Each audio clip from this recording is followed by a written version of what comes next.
Olá, meus amigos, meus amados, meus irmãos, que a paz do Senhor Jesus esteja sobre a sua vida, sobre a sua casa. Estamos aqui com mais uma reflexão e seja bem-vindo ao canal No Contexto do Fim. Se você ainda não é inscrito, se inscreva, dê um like também e ajude aí a impulsionar esse canal para que mais pessoas possam ser edificadas através das mensagens aqui. Hoje eu quero falar sobre um tema muito interessante. O tema é o diamante, o grafite e a prata. 3 elementos que nós vamos estar comparando com a nossa vida. Tá pronto? Então vamos lá.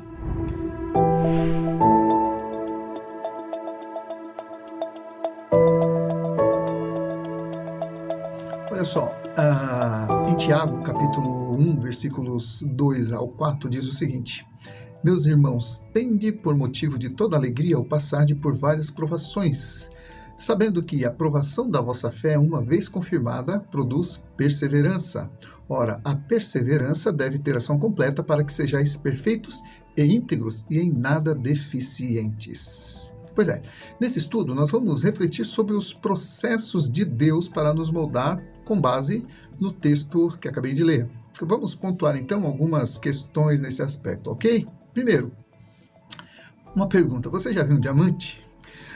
Eu nunca vi, mas eu sei que é uma das pedras mais valiosas que existe. Mas o grafite você já deve ter visto e até usado para escrever, né? Quem nunca usou um lápis, não é verdade? Pois bem, o diamante e o grafite, eles são feitos da mesma substância, ou seja, o carbono. Mas por que então eles são tão diferentes? Bom, a resposta está no processo pelo qual eles passaram. Embora tenham a mesma origem, a mesma substância, e tenham sido submetidos aos mesmos processos de cristalização, eles são muito diferentes. E como são, né? Até mesmo em termos de valor. Bom, o tempo se encarregou de dar a eles as características finais, depois de um longo processo que levou milhões de anos. A reação dos átomos que resistiram ao tempo, a variação da temperatura e outros fatores naturais sobre os quais foram expostos, formaram o diamante e outros, porém, formaram os grafites. Desses que a gente usa nos lápis de escrever. Bom, esses dois elementos tão distintos um do outro tiveram a mesma origem, mas hoje são diferentes. Diferentes porque reagiram de modo diferente aos processos. E que lição nós podemos aprender disso? Primeiro, vamos pegar aqui o exemplo de José do Egito, né? Todos nós conhecemos a história. Bom, antes que Deus pudesse usá-lo, José precisou ser preparado e ser moldado para a missão mais importante da sua vida. E por ser tão importante, ele passou mais de 13 anos numa escola que poucos de nós suportaríamos passar. Bom, José salvou o Egito, impedindo que a fome o dizimasse. Ele tinha um sonho a realizar, mas precisou primeiro passar por um pesadelo para só então ser preparado para a missão do seu sonho, ou dos seus sonhos, né? Não tem aquela coisa, isso é a realização dos meus sonhos? Pois é, muitas vezes a realização dos sonhos envolve antes um preparo que às vezes parece mais um pesadelo. Mas vamos continuar. Todos nós temos anseios, nós temos perspectivas, nós temos expectativas, temos os sonhos a realizar, sonhos para o futuro, para um futuro bem sucedido. Mas nem todos nós vamos suportar o processo de preparo para alcançar esses objetivos, o propósito de Deus para a nossa vida. É por isso que desistimos do sonho e desistimos do propósito cedo, porque muitas vezes nós não suportamos as agruras, não suportamos o processo de tratamento. Ouça o que diz em Provérbios, capítulo 17, versículo 3. O crisol prova a prata, e o forno prova o ouro, mas o Senhor prova os corações. Bom, a prova não é para Deus saber quem você é, saber a seu respeito, isso ele já sabe, né? Mas é para nós sabermos quem somos e assim sermos o que nós precisamos ser. Então, sempre há um caminho a ser percorrido, um caminho que muitas vezes nos é um enigma, né? Estranho, a gente não conhece, a gente não sabe o futuro. E muitas vezes, por não saber do futuro, a gente se queixa, a gente desanima, a gente para no meio do caminho, sem saber que Deus está nos preparando, Deus está nos forjando, muitas vezes na fornalha da aflição, para que a gente se torne forte, firme e preparado para a obra que Ele tem para cada um de nós. Amém? Bom, o que nos leva ao próximo ponto, a segunda questão aqui. O que determina o seu sucesso? Bom, assim como o carbono, que forma tanto o grafite como o diamante, nós também fomos formados da mesma substância espiritual, ou seja, temos o mesmo Salvador, cremos no mesmo Deus e temos o mesmo Espírito Santo habitando em nós. Mas é como nós reagimos aos processos que está a diferença, né? Como nós suportamos, como nós encaramos os desafios, é que está a diferença. E, bom, esperar o tempo certo enquanto exercita a paciência, suportar as adversidades enquanto está no processo, faz toda a diferença no resultado. Jesus nunca disse que seria fácil, mas mostrou que valeria a pena. Ouça o que ele diz sobre isso em Lucas 21, 17 a 19. Sereis odiados por todos por causa do meu nome, contudo não se perderá um só fio de cabelo da vossa cabeça. É na perseverança que ganhareis a vossa alma. E por falar em perseverança, esse é o nosso próximo ponto. Você vê que Jesus falou aqui de perseverança, né? Então, se ele fala de perseverança é porque haverá luta. E o nosso próximo ponto é justamente isso, perseverar até o fim. Jesus também fala, aquele que perseverar até o fim, esse será salvo. Mas vou contar aqui uma história para você. Um jovem observava atentamente um ourives. Ourives é aquelas pessoas que trabalham com ouro, né? Que modela ouro, purifica o ouro, a prata e tal. Então ele observava ali aquele ourives em seu trabalho de fundição de ouro de prata. E uma fornalha incandescente aquecia o lugar em que estavam. O jovem observava atentamente o processo de como a prata era purificada sob o intenso calor das chamas. Curioso, então, ele pergunta, como o Senhor pode saber exatamente o momento em que a prata está purificada?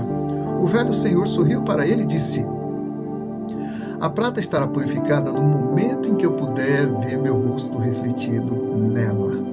O jovem, agora mais curioso, então, ele faz outra pergunta. É por isso que o Senhor fica o tempo todo olhando para ela? Sim, respondeu ele, mas não é só isso.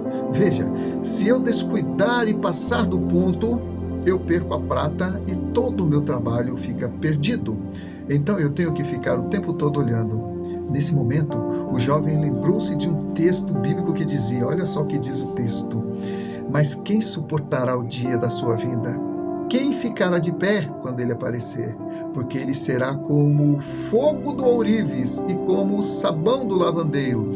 Ele se sentará como um refinador e purificador de prata, purificará os levitas, os cantores, as pessoas que serviam no templo, né? De repente, nós estamos na qualidade de levita, não porque cantamos, mas porque servimos ao Senhor, né? O trabalho dos levitas não era só cantar na época de Jesus, era também servir no templo, né? Então todos nós que servimos no templo, seja cantando, seja adorando, seja apenas frequentando a igreja, né? Somos levitas de certo modo. Então ele se sentará como um refinador e purificador de prata, purificará os levitas e os refinará como o ouro e a prata, até que o seu, aqui eu faço um adendo, né? Até que o seu rosto seja refletido neles, né? E assim então trarão ao Senhor ofertas com justiça. Malaquias 3, 2 e 3. Assim como o ourives falou para o jovem, olha, a prata estará purificada quando eu puder contemplar o meu rosto nela, ou seja, como se fosse um espelho, né? E assim também Deus, Ele quer que nós reflitamos a imagem, a glória dEle. E acho que é o apóstolo Paulo que diz, né? Até que Cristo seja formado em vós. Olha que interessante, né? Conclusão. Assim como a prata, o propósito de Deus para nós não é feito de ilusões e sucesso sem esforço ou vitória sem luta. Não. Mas envolve treinamento, preparo e, sobretudo, correção. Todos nós precisamos ser tratados em alguma área da nossa personalidade, em alguma área do nosso caráter. E para isso, Deus precisará usar muitas vezes de processos dolorosos, que nem sempre a gente vai gostar, né? Mas com certeza, a Bíblia diz que Ele não nos dá prova que nós não possamos suportar. Então, Cristo vai ser formado em nós. A intenção de Deus é que nós possamos refletir a imagem, a glória dele, né? A imagem de Cristo. Amém? Então, se você está passando por dificuldade, por lutas, por situações difíceis, sabe que você está no processo de lapidação de Deus, porque Deus tem um propósito para a sua vida, Ele tem um plano para você, mas para isso Ele precisa te preparar, e muitas vezes o preparo envolve esforço, perseverança, resiliência, transformação e perda de algumas coisas que a gente está apegado para poder receber aquilo que vem de Deus, né? O processo de lapidação nem sempre é um processo muito gostoso, né, de sofrer. É doloroso muitas vezes, mas olha, não se atemorize, Deus está olhando para você, assim como o ourives fica ali olhando, né, a prata para que não passe do ponto e perca todo o seu serviço. E no final, então, você vai agradecer. Você vai dizer como o salmista no Salmo 119, 71 e 72, que diz assim: foi bom eu ter passado pela aflição, para que eu aprendesse os teus decretos. Para mim, vale mais a lei que procede da tua boca do que milhares de ouro e de prata. Amém? Então, essa é a reflexão que eu queria deixar para você hoje. Que Deus te abençoe ricamente. Olha, se você está passando por dificuldade, por prova, por desemprego, eu não sei qual é a luta que você está enfrentando, mas tenha certeza, se você é um homem de Deus, uma mulher de Deus, uma pessoa de Deus, Deus está olhando para você e no final você sairá mais fortalecido, amados. Não tem outra forma de nós sermos fortalecidos a não ser na prova, nas adversidades, no calor da batalha. E todos nós que estamos nesse mundo, nós estamos numa batalha, ou como prisioneiros do inimigo, ou como soldados. E espero que você esteja nessa batalha como soldado. Agora, para ser soldado, tem que suportar as aflições, as adversidades. Amém? E o apóstolo Paulo diz, né? E olha que o apóstolo Paulo tem experiência no que ele fala, né? Porque ele viveu tudo que ele nos aconselha a falar. Ele diz que em Cristo nós já somos o quê? Mais do que vencedores. Pois é, você é mais do que vencedor, tá? Tenha uma ótima semana, que Deus te abençoe e até o nosso próximo programa e a nossa próxima reflexão, né? E se você foi abençoado com essa mensagem, então se inscreva no canal se você não é inscrito, dê um joinha e compartilhe também para que outras pessoas possam ser abençoadas, né? De repente alguém pode estar precisando ouvir isso que você acabou de ouvir. Amém? Fique na paz do Senhor.